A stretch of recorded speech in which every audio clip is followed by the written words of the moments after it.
blurryprawn.com. Hey everybody, and welcome to another episode of Downloadable Content. I'm Mike. And I'm Dookie. And so today we got Dookie on the show. It's good to have him here.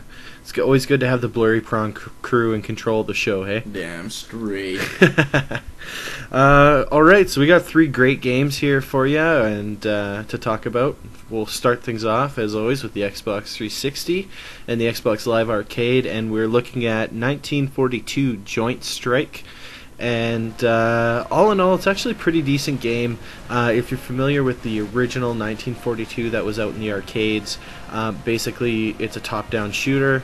You're an airplane and you destroy stuff, blow things up, and cause as much damage and carnage as possible. What were your initial opinions on this? I'd like to point out this is also for the PlayStation Network, but oh right. Yeah, it's pretty much just a rehash of the original. Kind of like what Capcom did to Bionic Commando is what these guys did to 1942. It's exactly the same, but with better graphics. And then they put in that what do they put? There's like that multiplayer skills thing going on. Yeah, it's called a Joint Strike, and it's only available in 2-player, obviously. And when you play 1-player, it gives you like these homing missile attacks. Instead, and they're more powerful, but they're not as much fun. Yeah, I don't know, it's a tiny addition. The game, like I love 1942. I remember, I'm just a big fan of the whole top-down shooter genre. But I remember your brother, Justin, he had Sly Cooper, and there's a mission in there that's kind of like 1942, and I remember he couldn't beat it, and I'm like, let me play, that looks like 1942, and I played it, and I just like wiped the screen out, because I'm like really good at these top-down shooters. But I don't know, the price of this game for a rehash where they didn't improve much is just, I don't know, I'm gonna say don't buy it. Yeah. As far as it goes for games that they re-release with a little bit upgraded, because I mean the graphics weren't really upgraded that much. Like there was a little bit of a change, but yeah, if you played it on the arcades, they were pretty much on par. So, and I mean it's pretty much a rehash of the original with the addition of the 2-player extra like weapon kind of thing. They included the usual power-ups like the bombs and the charge shot and those things.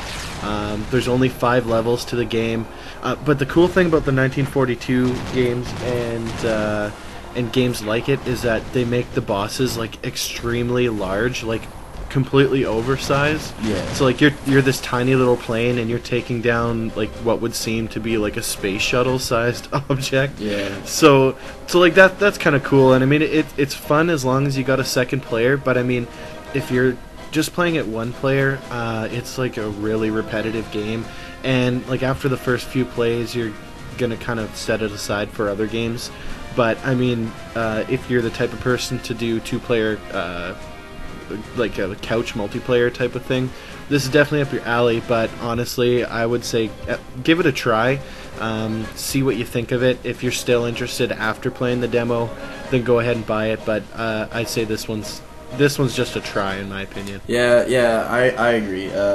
If you get the chance to try it, definitely try it, because I mean it's 1942, it's a classic game. But the only problem is they didn't really add much to it, whereas with Bionic Commando and that, they added like the grenades, and they just made it a fuller experience, whereas this is pretty much exactly the same. So try it. Right on. So we're moving on to the PS3 and the PlayStation Network, and today we're doing one of your favorites, Everyday Shooter. I'll let you take it away from the start. Alright, so Everyday Shooter was made by a guy and his guitar, if you can believe it. It's a not very typical shooting game. I can't really think of anything to compare it to. It's kind of like what's that game on the 360?